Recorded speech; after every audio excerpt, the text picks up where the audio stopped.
Hello, my name is Tom Roberto, and I'm a PhD candidate at Arizona State University studying geology and geoscience education. My research involves the use of immersive, interactive virtual field trips as a learning modality. I wanted to take a few minutes today to share some information about conducting interviews as part of the IVFT production process. We'll briefly touch on the IVFT production process, tips for the interviewer and the interviewee, and a few equipment ideas. If you've watched any of my other presentations, you know that I'm earning a PhD in my late 50s, and I have been motivated by the following quote: "For in the end, we will conserve only what we love. We will love only what we understand. We will understand only what we are taught."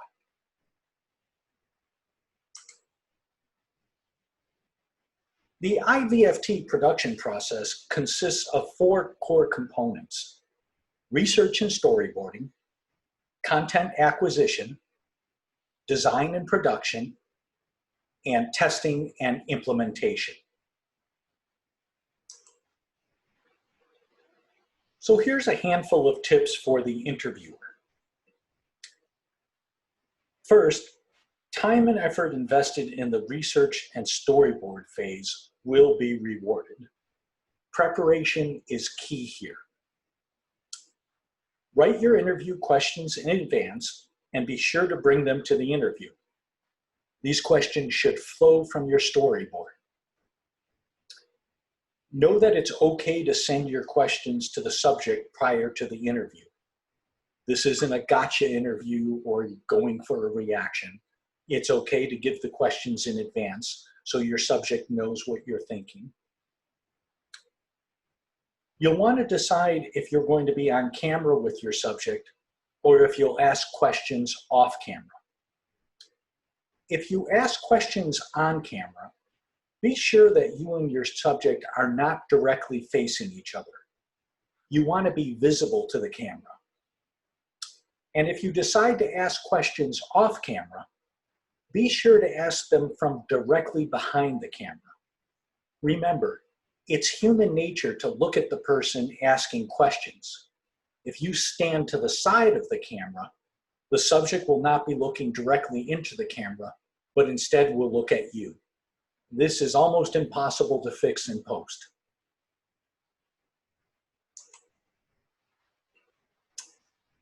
Also, make sure your questions direct the subject to share the information you need.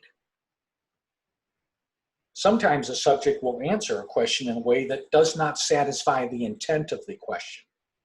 Be ready and prepared to follow up with questions that get the information you seek.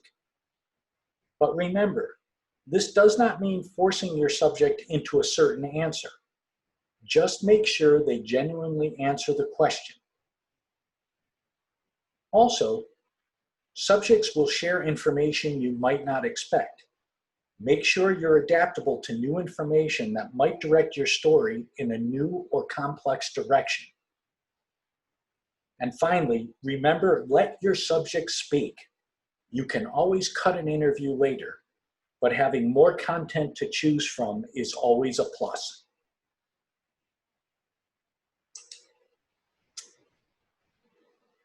Now some tips for the interviewee.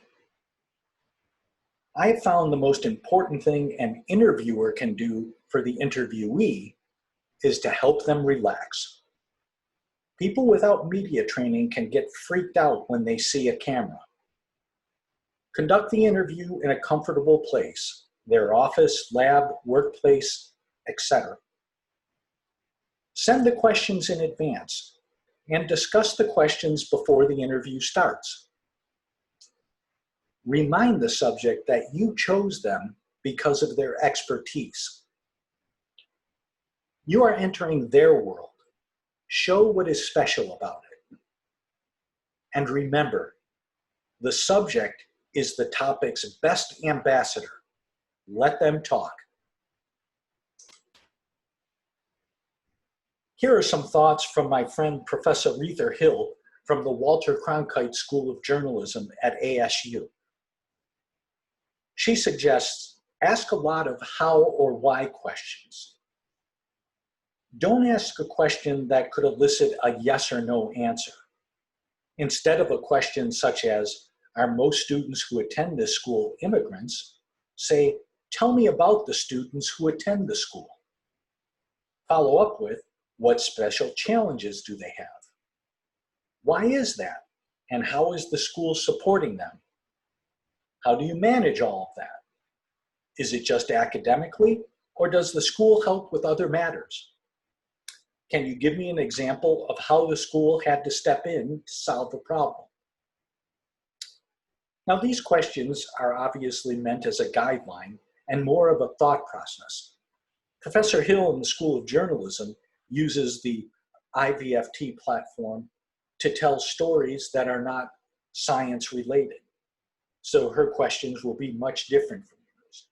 However, the idea behind her questions and her follow-up and the types of questions she asks are very pertinent to any interview setting. Lastly, I wanted to share a couple of quick equipment tips. We could spend hours on the subject of equipment, and over time, we'll build a database of how-to videos to help you with the various aspects of IVFT production. But for now, remember to always use a tripod. Whether you're filming with a large camera or your smartphone, a tripod will keep the camera steady. There's no way during an extended interview you'll be able to hold the camera handheld long enough to not shake. Lighting is important. Remember to film in the best possible light available. You want to avoid anyone looking directly into the sun and squinting, things of that nature. Lastly, audio is so important. People will forgive poor video, poor filming angles, but they are loath to forgive bad audio. Collect the best audio that you can.